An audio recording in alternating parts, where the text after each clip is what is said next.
নমস্কার, good morning. কেমন আছেন সবাই? আশা করছি সবাই সুস্থ আছেন এবং ভালো আছেন। আরও একটি নতুন ভিডিওতে সবাইকে জানাই আমার চ্যানেলে স্বাগত। দরজাটা খুলে দেখি এত বেলা হয়ে গেছে, প্রচণ্ড রোদ উঠে গেছে। ছাদে এসে দেখি পুরো রোদ ভরে গেছে ছাদময়। এই যে রোদ থাকলো সেই বিকেল 3:30 4টে অবধি রোদ থাকবে। খুব ভালো লাগে ছাদটায় আমার। ফুল গাছগুলোকে সময় দেওয়া আজ একটুও সময় নেই, বড্ড বেলা করে উঠেছি। আজ সোমবার, ছেলে টিউশন ছিল, তবে কোনো কারণে স্যার হয়তো ছুটি দিয়েছে, তাই টিউশনটা বন্ধ আছে। তাছাড়া রাত্রিবেলা তো রান্নাঘরের সমস্ত কাজ গুছিয়ে রেখেছিলাম, তাই একটু বেলা করে উঠেছি। শুধু ঘরটা মুছবো, তারপরে চান করবো, ব্যাস। ওই ভেবে আমি রেখেছি, তাই একটু বেলা করে উঠেছি। মা ছেলে সবে ঘুম থেকে উঠলাম। রাতের এই রান্নাঘরের সানসেটটা আমি পরিষ্কার করে রেখেছি, তবে সকালবেলা একটু পরিষ্কার করে নিই আর ফিনাইলে নাতা দিয়ে একটু মুছে নিই। রাত্রিবেলা তো আরশোলা টিকটিকি চলতে পারে, তবে জানো তো মাঝখানেক হলো আমি কিন্তু আরশোলা আমার বাড়িতে দেখতেই পাচ্ছি না। আরশোলা কোথায় গেছে? তাই ভালোই হয়েছে, তবে বাইর থেকেও তো আসতে পারে রাত্রে, তাই আমি একটু ফিনাইল দিয়ে সানসেটটা মুছে দিলাম। জলটা গরমে বসিয়ে দিয়ে গতকাল রাতে একটু শরবত ভিজিয়েছিলাম। ছেলেটা না মনে হয় শরীর গরম হয়ে গেছে জানো। আসলে কি জানো তো, সারাক্ষণ সোয়েটার টুপি মোজা পরে থাকে, তাছাড়া রাত্রে ব্ল্যাঙ্কেট গায়ে দিয়ে শুয়ে তো সবাই বলছে শরীর গরম হয়ে গেছে। আমি আবার ডাক্তার দেখালাম, ওষুধ দিয়েছে, তবুও আমি বাড়িতে শরবতে ওই আখের রস, দুর্বা পাতার রস, কতিলা, পিপলেস পাতার রস এইসব খাওয়াচ্ছি যাতে তাড়াতাড়ি সেরে যায়। আজকে আবার জানো তো ছেলে স্পোর্টস আছে স্কুলে, 2 দিন আছে, আজকাল 2 দিন। তবে ও খেলায় নাম দিয়েছে, তাই আমি ওকে ছেড়ে দিয়ে যাব স্কুলে। আর ও যদি না নাম দিত খেলাতে, তাহলে আমি নিয়ে যেতাম না স্কুলে, বাড়িতেই থাকতো। তবে 2-3টে খেলায় নাম দিয়েছে তো, তাই যেতে হবে। তো চলে এসেছি ওকে স্কুলে ছাড়তে। তবে আজ স্কুলে নয়, আজ এসেছি যেখানে ওদের মাঠ, খেলার মাঠ, ওইখানে ছাড়তে এসেছি। তো একটুখানি দাঁড়িয়ে গেলাম, এত ভালো লাগলো। দৌড় প্রতিযোগিতা, স্কিপিং, সেই ছোট্টবেলা আমার স্কুলের কথাও মনে পড়ে গেল।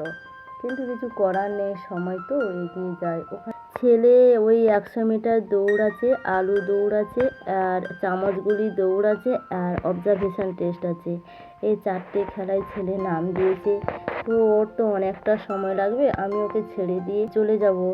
আর আমি না 2টো ড্রেসিং ধরেছি, ওই অপারেশন ড্রেসিংগুলো হয়, তো একেবারে ড্রেসিং করে দিয়ে তবে বাড়ি যাব একেবারে। তো ওকে ছেড়ে দিয়ে আমি চলে যাই, নাহলে আমারও দেরি হয়ে যাবে, গিয়ে আবার বাড়িতে রান্না আছে। আমি একার জন্য রান্না করব, ছেলে এখানে খাবে, ভাতে ভাত হলেও চাপিয়ে দেবো। তো চলে গেল বন্ধুদের সঙ্গে খেলতে। আমি এবারে ড্রেসিং করে সোজা বাড়ি এলাম। বাড়ি এসে রান্না চাপিয়ে দিয়েছি। আর বাগান থেকে না কাঁচা টমেটো তুলেছিলাম, একটু ভাতে খেতে ইচ্ছে করলো, তাই আলু কাঁচা টমেটো ভাতে দিয়েছি। আর দেখো আমার গাছের বেগুনগুলো এত সুন্দর হয়েছে, বাগানে আরও আছে জানো। হনুমানের দাপটে না তুলে নিয়েছি, আরও বড় হতো এগুলো, একেবারে নরম। একবার তো দেখেছো বলো, ভিডিওতে ছেড়েছিলাম আমি, 6টা হনুমান এসে সব একেবারে ফুল সমেত খেয়ে নিয়েছিল। আবার নতুন করে বেগুন টমেটো হয়েছে, তো এগুলো না নরম থাকতে থাকতে আমি তুলে নেওয়ার চেষ্টা করি। এতগুলো বেগুন টমেটো তুলেছি, আরও কিন্তু বাগানে অনেক হয়ে আছে জানো। 2-1 দিন যাক, ওইগুলোও তুলে নেব।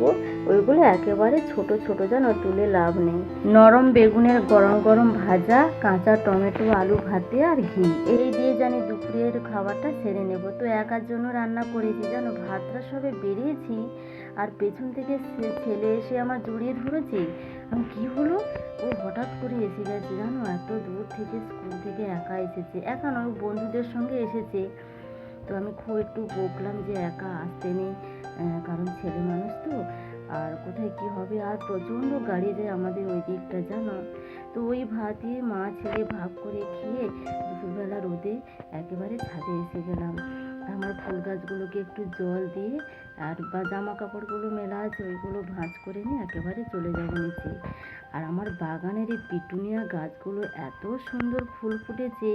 এবছর ভাবছি আমি, আমাদের এখান তো কৃষি মেলা হয় 26শে জানুয়ারি, ভাবছি ততদিন যদি থাকে ফুলগুলোকে আমি আর প্রদর্শনীতে দেওয়ার ইচ্ছে আছে। 2টো টব দেওয়ার ইচ্ছে আছে। আরও ফুটবে বেগুনি পিটুনিয়া ফুলটা, আর ওই যে লাল রঙের পিটুনিয়া ফুলটা ফুটবে, আরও অনেক কুঁড়ি হয়ে আছে দেখতে পাচ্ছি। যদি পুরো ফুটে তবে 26শে জানুয়ারি পর্যন্ত যদি এই ফুলগুলো থাকে তবে অবশ্যই আমি মেলাতে প্রদর্শন হিসেবে এই টবটি আমার দেওয়ার ইচ্ছে আছে। পুরো টব একেবারে ফুলে ভর্তি হয়ে গেছে, আরও ছোট ছোট না কুঁড়ি এসেছে জানো। রোদের মধ্যে ছাদে দাঁড়িয়ে জামা কাপড়গুলো ভাঁজ করে এসে আমি বিছানাটা একটু ভালো করে গুছিয়ে নিলাম, করে যে বিছানা চাদরটা পেতে শুয়ে ওটা আর অফ ক্যামেরায় আমি আর পেতে নিয়েছি, নিয়ে তালা চাবি লাগিয়ে নিচে চলে যাব। এই দেখো এই যে লাল পেটুনিয়া গাছ, এটা দেওয়ার ইচ্ছে। কত কুঁড়ি হয়েছে দেখেছো, এগুলো 26শে জানুয়ারি অবধি আশা করি ফুটে যাবে।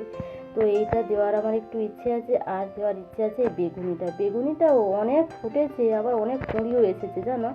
তো কুঁড়িগুলো আশা করি অতদিনের মধ্যে ফুটে যাবে, তো সেই অনুযায়ী আমি দেওয়ার ইচ্ছে আছে।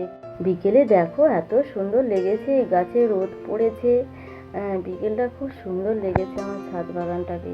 নিচে এসে কলে জল ভরে ঝাঁট ফাঁট দিয়ে সন্ধ্যাবাতি দেখিয়ে সেই 3টে নাগাদ মা ছেলে সেই অল্প ভাত দুজনে মিলে খেয়েছি। বিকেলে অবশ্য মা ছেলে ফল খেয়েছিলাম, এত খেতে পাচ্ছিল, তাই মা ছেলে একটু পপকর্ন ভেজে আর সস দিয়ে খেলাম দুজনে মিলে।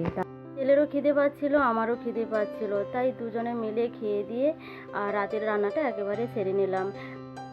রাতে ওই যে আলু টমেটো মটরশুঁটি দিয়ে একটা তরকারি করব, আর আমার 2 পিস রুটি করব, আর ছেলে তো পরোটা হবে, ও পরোটা খাবে বলো। ওই আটা ময়দা মিশিয়ে একসঙ্গে মাখিয়ে নিয়েছি, ওই ওর একটু পরোটা করে দেবো ব্যাস। ছেলে একেবারেই রুটি খাবে না, রুটি তুমি যত ভালো রান্না করে দাও না কেন রুটিও খাবে না, তাই আটাটাকে মাখিয়ে আমি পরোটা করে দিয়ে ছাড়া তো কিছু করার নেই। আর রোজ রোজ তো ভাত খাওয়া যায় না, শীতকালে তো এত সমস্যা হয় আমার, ওর জন্য আমাকেও বেশিরভাগ ভাত খেতে হয় জানো। তাই এই কদিন ভাবছি একটু রুটি খাবো, ওকে না হলে আটার একটু পরোটাই করে দেবো।